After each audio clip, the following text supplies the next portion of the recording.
In a quiet residential neighborhood on the outskirts of Columbus, Ohio, there stood a small two-story house surrounded by a white picket fence. The yard featured a well-maintained lawn and rose bushes that bloomed beautifully each spring. In this house, Emily Johnson lived with her 6-year-old daughter Lily. Emily worked as a nurse at the local general hospital. With 15 years of experience under her belt, she was trusted by both colleagues and patients alike. She always kept her long chestnut hair neatly arranged and maintained a gentle smile that naturally drew people to her. Though the demanding job often required night shifts, Emily took pride in her profession as a nurse who supported patients' recovery. Lily was an energetic girl with chestnut hair inherited from her mother and blue eyes from her father. She was a first grader at the neighborhood elementary school, where classmates knew her as the girl who's always smiling. She loved reading, and when Emily returned from work, Lily would eagerly share stories about the books she'd read at school that day. She had a kind nature and was very considerate of her mother. On days when Emily came home exhausted, Lily would sometimes bring her a cup of water with her small hands. Emily's husband Michael was a construction site supervisor who worked for a construction company. He was an honest, family-oriented man who loved Lily as if she were his own daughter. In fact, Michael was like a real father to Lily. Emily had divorced her ex-husband Robert when Lily was 3 years old. The 3 years since marrying Michael had been peaceful and happy for this family. This week, Michael was away on a business trip for a large construction project in Cleveland. Usually his trips lasted about a week, but this time it had stretched to 2 weeks due to scheduling issues. While it was challenging for Emily to manage Lily's care while working alone, she was getting by with support from kind neighbors. Mary Davis, who lived next door, was a gentle woman who sometimes looked after Lily when Emily worked night shifts. The Smith family across the street had children around Lily's age, making perfect playmates for her. The path to Emily's peaceful life hadn't been smooth. Her marriage to her ex-husband Robert had gradually become one of emotional suffering as his controlling nature surfaced. While Robert presented a good face to the outside world, at home he made unreasonable demands and began monitoring Emily's every move. He restricted her friendships and pressured her to quit her job.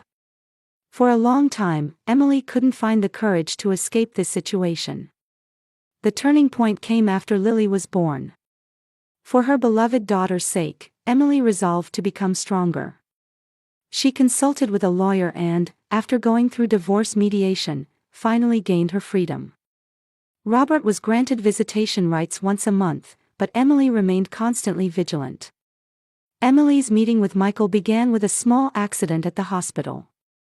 When he came to the emergency room after sustaining minor injuries at a construction site, Emily was the attending nurse who treated him. Drawn to Michael's kind nature, Emily gradually opened her heart to him. Lily also grew fond of Michael, and the three naturally became a family. This small house was the most precious place for all three of them. The living room was filled with family photos, and every evening, cheerful conversations between Emily and Lily could be heard from the kitchen. When Michael came home, Lily would jump up to greet him, and Emily would smile with relief. This evening too, Emily returned from work and began preparing dinner with Lily. The next morning, before Emily's alarm went off, Lily's small footsteps echoed in the hallway. Quietly opening her mother's bedroom door, Lily sat beside the bed and gently kissed Emily's cheek. "Good morning, Mama." Emily opened her eyes with a smile. "Good morning, young lady. You're up early again today." "Papa might call, so I stayed awake." Michael often called at 7 in the morning. Lily looked forward to these morning conversations with her stepfather. Together they headed to the kitchen and began preparing breakfast. While Emily brewed coffee, Lily used a step stool to prepare the toast.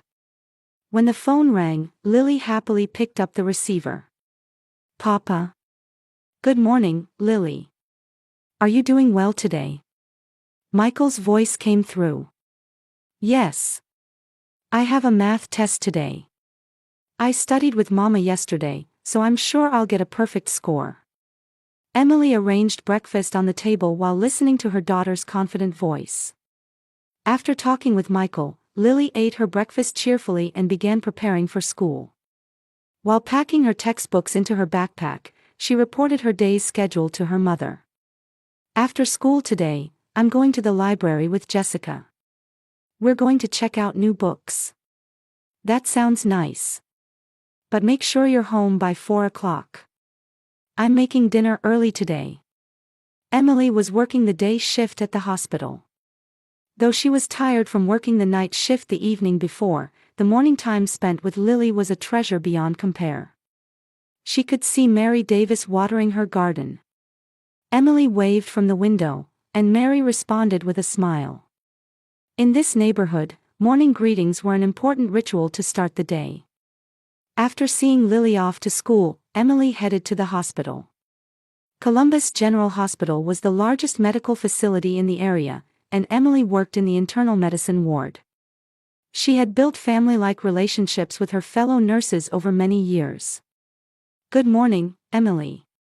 How's Michael's business trip going? Carol, a veteran nurse, called out to her.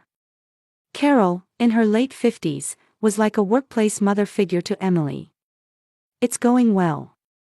But I do miss him. Lily misses Papa too. I'm sure he'll be back soon. Until then, we'll support you. The day at the hospital passed busily. Emily provided careful attention to each of her assigned patients, offering detailed care from medication management to personal care. Frank Wilson was anxious about his upcoming heart surgery. Will I really be okay? Emily gently took his hand. The attending physician is very experienced. I'm sure everything will go well. Your family will be right there with you too. Thank you. I feel reassured when you're here. These interactions with patients were Emily's greatest joy as a nurse. While the responsibility of dealing with human life was heavy, seeing the smiles of recovering patients made her truly glad she had chosen this profession. During lunch break, she ate in the hospital cafeteria with her colleague Sarah. Sarah was 30 years old, a nurse slightly younger than Emily. Emily, has anything unusual happened lately? You seem to be on guard about something. Emily paused with her chopsticks for a moment. Really? Nothing in particular. Can you imagine making $10,000 a month just from YouTube, all from home? That's exactly what I did with Reddit Stories. No face, no voice. Check the link in the description if you're curious. Actually, Emily had been feeling a strange uneasiness since last week. She had seen unfamiliar cars around her house several times, and sometimes felt like someone was watching her while shopping. However, she wasn't confident enough about these feelings to voice them. Maybe I'm just being a bit nervous because Michael isn't here. That's understandable. But if anything happens, call me anytime. After finishing her afternoon shift, Emily hurried home. Lily had returned home before 4 as promised and was doing homework at the kitchen table. Welcome home, Mama. I'm home. How's the homework going? I got a perfect score on the math test. Lily proudly showed her test paper. Emily hugged her daughter. That's wonderful. Let's make a special dinner tonight. Together they began preparing dinner. Tonight's menu was spaghetti and meatballs, Lily's favorite. While Emily kneaded the meat, Lily washed the salad vegetables. Mama, when is Papa coming home? Next Friday. Just one more week. That's so long. But I'm having fun spending time just with you too, Mama. While cooking, Lily told her about what happened at school, about the new book she and her friend Jessica had borrowed from the library, about the song they learned in music class, about the dodgeball game she played with the boys during recess. Emily listened to her daughter's stories while wishing this peaceful time could continue forever. When dinner was ready, the two sat facing each other at the dining table. Though the evening news was playing in the living room, their conversation was far more lively. Mama, I promised to make cookies with Aunt Mary this weekend. Really? That sounds fun. Mary Davis was like a grandmother figure to Lily. Emily's parents lived far away in Texas, and they could only visit once a year.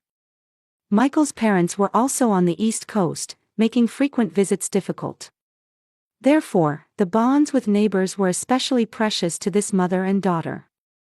After finishing their meal, they divided the cleanup tasks. Lily carried plates with her small hands while Emily did the dishes. Afterward, they relaxed in the living room watching TV. Lily rested her head on her mother's lap, watching her favorite show. At 8 o'clock, it was Lily's bedtime. Emily went upstairs to the bedroom with her daughter and helped her change into pajamas. "What book shall we read tonight?" "The new book I borrowed. It's about a princess." Emily sat beside the bed and read to Lily. It was a story about a brave princess who overcame difficulties to find happiness. Lily listened intently, asking questions from time to time. "Mama, I want to become strong like the princess." "Lily, you're already strong enough. You're a kind, smart, and brave girl."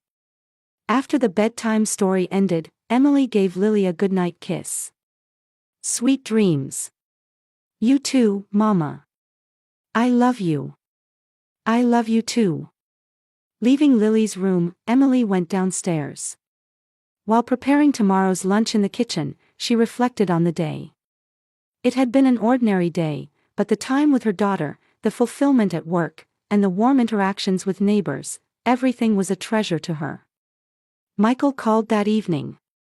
The construction work in Cleveland was progressing smoothly, and he should be able to return home as scheduled next weekend. "Is Lily doing well?" "Yes, she got a perfect score in math today." She was very proud.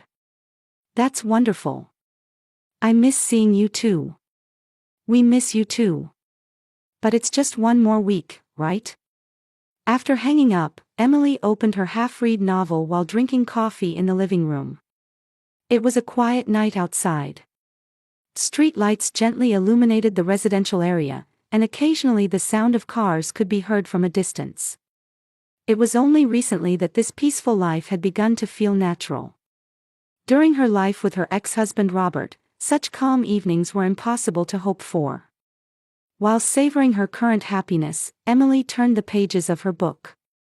When the clock struck 10, Emily closed her book and headed upstairs.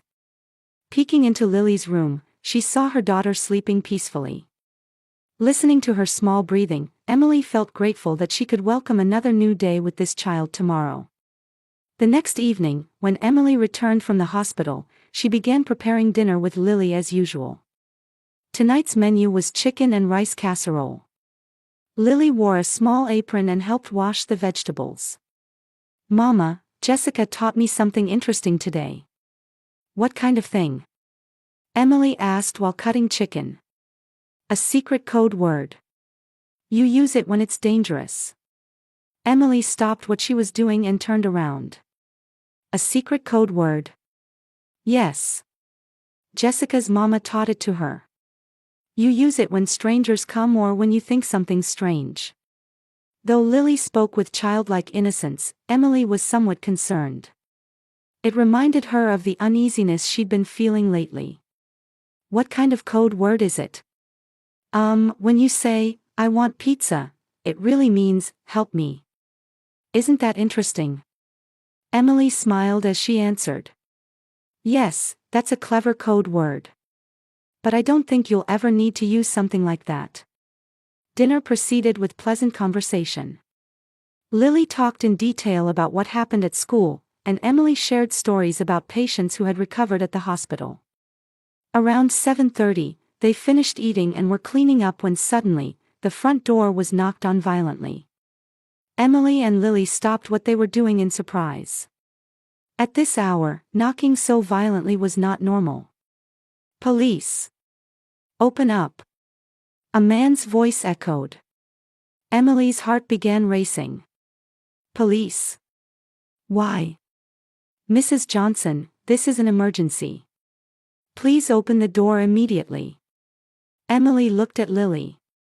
Her daughter's face had turned pale. "It's okay. It must be some kind of mistake, Emily tried to reassure her daughter, though she herself was shaken. Mrs. Johnson. You must be able to hear us. If you don't open up, we'll force our way in. The voice became stronger and more intimidating. Emily started toward the front door. At that moment, Lily grabbed her mother's arm tightly. Mama, don't open it. Lily's voice was desperate. Her blue eyes were wide with fear. Lily, it's the police. I have to open it. No. You can't. Lily clung to her mother, almost in tears. It's the police, so why? Why can't I? Emily was confused by her daughter's abnormal reaction. However, Lily's fear was real. The knocking on the door became even more violent. This time another voice could be heard too. Hurry. There's no time. Check the back door too. Emily's blood ran cold. The back door. Why would police mention the back door? Normal police officers should only need the front entrance. Lily whispered in her mother's ear. Let's run. In that moment, warning bells rang in Emily's mind. She should trust her daughter's instincts. I understand. Stay quiet. Emily took Lily's hand and headed from the kitchen toward the back door. The two moved stealthily toward the back door. Emily carefully lifted the curtain and peered outside. There stood a man in uniform.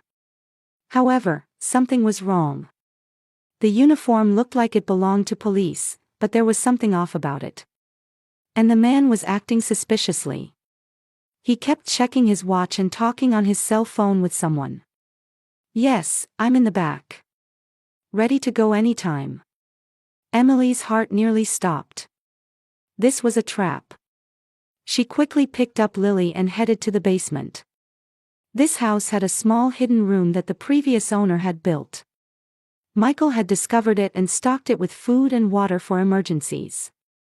Behind an old bookshelf in the back of the basement was a hidden door leading to a small room. Emily and Lily went inside and closed the door. Mama, I'm scared, Lily whispered. It's okay. We'll be safe here. Emily held her daughter close while taking out her cell phone. She dialed 911. 911, what's your emergency? Suspicious individuals impersonating police are trying to break into my house. The address is. Emily explained the address and situation in detail. The operator responded calmly and promised to dispatch a patrol car immediately. Are you currently in a safe location? Yes, we're hiding. But I think they're still around the house. The sound of a door being opened could be heard from above. The fake police officers had entered the house. Emily Johnson. Where are you? A man's voice echoed. Emily put her hand over Lily's mouth, signaling her to stay quiet. The car's in the garage. She must be somewhere.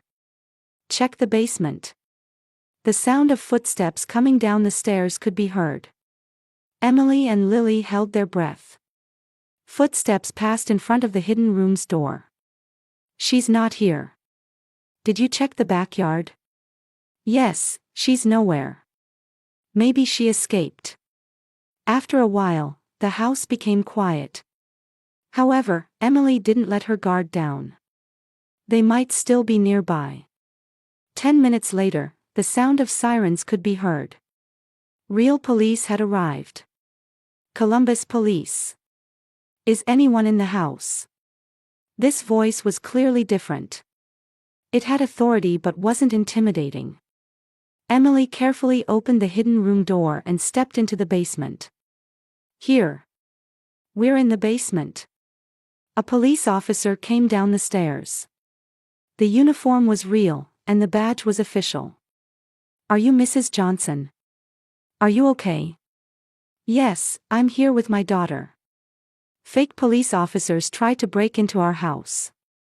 After confirming the surroundings, the officer escorted Emily and Lily to the ground floor. In the living room, another officer was investigating the scene.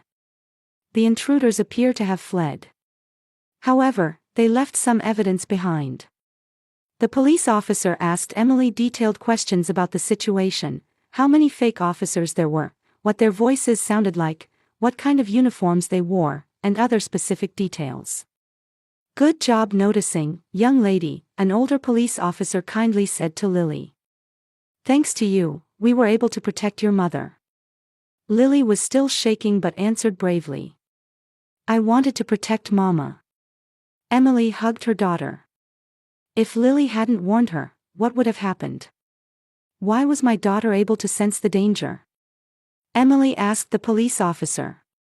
Children sometimes notice things that adults overlook. They have sharp instincts. However, Emily felt there might be a more specific reason. Lily's reaction had been too accurate. The police officers patrolled around the house and also interviewed neighbors. Mary Davis also came over with concern. "Emily, are you okay? What happened?" Emily explained the situation. Mary was shocked and hugged Lily. "You did so well, Lily. You were very brave." That night, the police officers agreed to keep a car in front of the house for security. Emily called Michael and reported the incident. "I'm coming back immediately. I'll take the first flight tomorrow morning." "But what about the construction work? You two are more important." "I'm definitely coming back." After hanging up, Emily sat on the sofa with Lily. Though the shaking hadn't stopped, they had avoided the worst-case scenario. "Lily, how did you know it was dangerous? Tell me the truth." Lily hesitated a bit but eventually spoke up. "When I met Papa Robert the other day." Emily's heart stopped.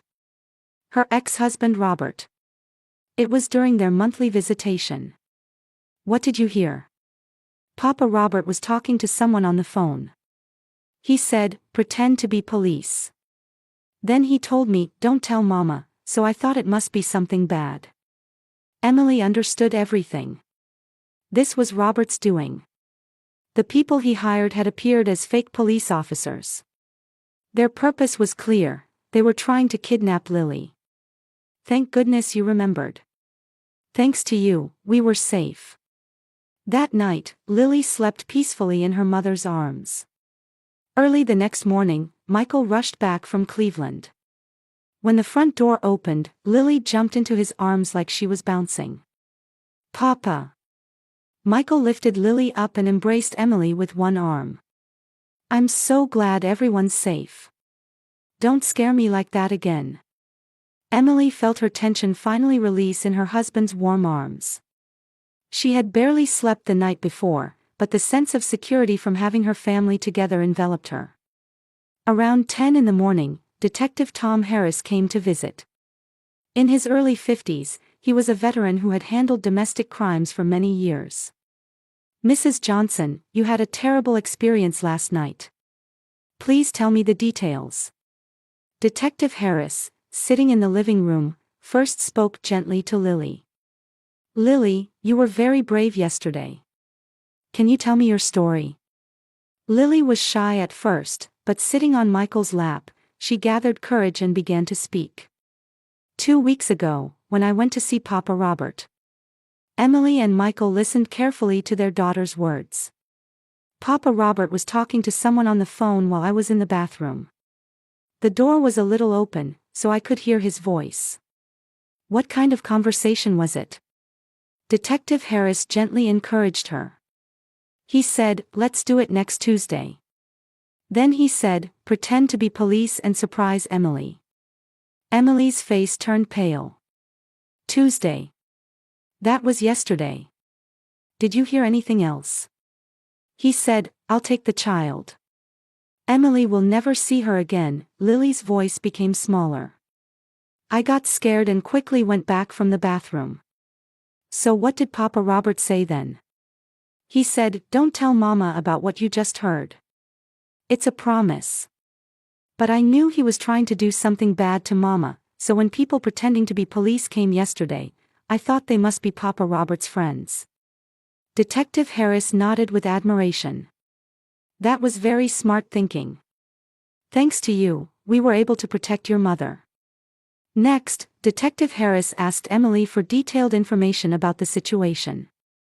He carefully collected information needed to reconstruct the incident, the number of fake officers, voice characteristics, uniform details, presence of vehicles, etc. Actually, we arrested 3 men in connection with last night's incident, Detective Harris announced. They had fake police badges and uniforms, plus wiretapping equipment and handcuffs. Emily shuddered. Wiretapping equipment? Yes. They were clearly planning a kidnapping. And the ringleader confessed. He said the employer was Robert Anderson. Michael's face contorted with anger. That man. I never thought he'd go this far. Detective Harris opened his files. Robert Anderson is currently under surveillance for another matter. Actually, he's recently accumulated large debts and is under pressure from loan sharks. Debts? Emily was surprised. His gambling addiction seems to have worsened. So we believe he planned to kidnap Lily and extort alimony or child support from you. Emily was appalled. Robert had tried to use their daughter for money. But is there evidence? Michael asked. In addition to testimony from the men we arrested last night, decisive evidence was found on Robert Anderson's cell phone. Detailed notes about the plan and communications with accomplices. In the afternoon, news came that Robert had been arrested. Detective Harris visited again to explain the details. Robert Anderson has been arrested on charges of attempted kidnapping, conspiracy to commit breaking and entering, creating false documents, and other charges. The evidence is sufficient. Emily had mixed feelings. She felt deep sadness that the man she had once loved had resorted to such crime. What happens to Lily's visitation rights? Naturally, they'll be completely suspended. And you can apply to the court for complete transfer of parental rights. This incident clearly shows he's unfit as a parent. That evening, Emily's lawyer Sarah Collins rushed over on an emergency basis. She was a family law specialist. Emily, this incident will be a decisive turning point for us, Sarah explained while spreading out documents. Robert's crimes allow us to revoke all legal restrictions regarding parental rights. Meaning, Lily will never have to see Robert again. And if you wish, formal adoption with Michael is now possible. Lily had been listening to the adults' conversation but reacted to the words, adoption. Does that mean Papa Michael will become my real papa? Michael put Lily on his lap. That's right. But you've been my real daughter for a long time already. Yay! Lily clapped her hands in joy. The following week, they had to face Robert in court. Emily was nervous, but Michael and lawyer Sarah accompanied her. Robert was handcuffed and wearing an orange prison uniform. His once arrogant expression had vanished, and his face looked haggard. When he made eye contact with Emily, he looked away. After the judge read the details of the case, Robert was given a chance to speak. Defendant, do you have anything to say? Robert stood up and began speaking in a trembling voice. Emily, I'm sorry. I was pursued by debts and couldn't make normal judgments. I never intended to hurt Lily. Emily quietly replied. You tried to treat our daughter like a tool. That's absolutely unforgivable. The judge handed down the verdict. Robert Anderson is sentenced to 3 years in prison without parole. Additionally, all parental rights and visitation rights regarding Lily Johnson are permanently revoked. As they left the courtroom, Robert looked back at Emily one more time. However, she no longer looked back. A few days later, the family of 3 visited the law office. They were there to complete the formal adoption procedures for Michael and Lily. After finishing signing the documents, lawyer Sarah said, "Congratulations. Now legally too, Lily is Michael's daughter." Lily was staring at her new birth certificate. It read, Lily Johnson Michaels. It has my name now, Michael said with tears of emotion in his eyes. No, it has our name, Lily answered. We're a family. That night, the three enjoyed a special dinner. They invited Mary Davis, and neighbors also came to celebrate. It was a difficult time, but in the end, family bonds won, Mrs. Davis said, taking Emily's hand. Emily looked at Lily and Michael. She realized anew how precious this small family was. Having put an end to her past with Robert, a truly new life was about to begin. Now, no one can ever separate us again, Emily murmured. Michael put his arm around his wife's shoulder. I'll never let go. We're a real family. Lily sat between her parents and smiled happily. 3 months later, the Johnson-Michaels family moved to a new town. Emily's long-hoped-for transfer to the University of Cincinnati Hospital had been approved, and Michael had also received a good offer from a local construction company. The fresh start in a new place was perfect timing for the family of three. The new house was a 2-story home by a lake, with large windows overlooking the beautiful water. Lily was thrilled with the lake visible from her room, saying it was like a princess's castle. Mama, I'm excited about the new school, Lily said while organizing her belongings. Since that terrible incident, she had grown into an even more mature child. The confidence that her brave actions had saved her family had taken root within her. Emily was proud of her daughter's growth. Thanks to you, we can start this new life now. No, it's because we all worked hard together, Lily answered wisely. Papa Michael, Aunt Mary, everyone helped us. Michael was assembling furniture in the living room while listening to his wife and daughter's conversation. Over these 3 months, he had given his all to protect his family. During nights when Lily cried from nightmares or when Emily couldn't sleep from anxiety, he was always there. On her first day at the new job, Emily was warmly welcomed by her colleagues. The pediatric ward at the University of Cincinnati Hospital was the workplace she had dreamed of for years. Working closely with children and their families was a place where she could apply her own experiences more deeply. Mrs. Johnson, I heard you went through a difficult time before, Jennifer, the nursing supervisor, spoke to her during lunch break. But we wholeheartedly welcome you here, having overcome that and being here now. Emily smiled. My past experiences were painful, but they've now become a source of my strength. I can especially understand the feelings of children in difficult situations. At Lily's new school too, wonderful encounters awaited. Her homeroom teacher, Mrs. Anderson, was a kind and understanding woman who supported Lily in adjusting to her new environment while being considerate of her past. Lily is truly a brave child, Mrs. Anderson said to Emily during a meeting. She's having a positive influence on the other children in class too. Whenever there's a friend in trouble, she always tries to help. On weekends, it became routine for the family of three to walk along the lakeside. While watching the beautiful scene of the sunset reflecting on the water, Emily reflected on the past and present. When I remember that night, I still get scared sometimes, Emily confided to Michael. But you two were strong. Especially Lily's courage was remarkable, Michael squeezed his wife's hand. That child's intuition and love saved this family. Lily was throwing pebbles toward the lake while saying, I was really scared then, but I wanted to protect Mama. Family members protect each other, right? Emily embraced her daughter. This small family had learned firsthand that something more important than blood relations exists, the heart that cares for each other and the bonds that support each other during difficult times. One day, a letter arrived from Mary Davis. It contained news about Columbus, stories about new residents, and warm words saying, I miss you all, but hearing that you're living happily is my greatest joy. At night, during bedtime story time, Lily asked Emily. Mama, are we safe now? Yes, completely safe. But there's something even more important than that, Emily answered while stroking her daughter's hair. We're bound together as a family.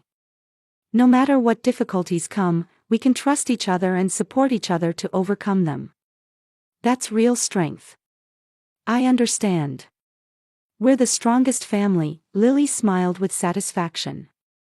That night, Emily and Michael spent quiet time on the balcony overlooking the lake. The starry sky reflected on the water's surface, creating a beautiful carpet of light.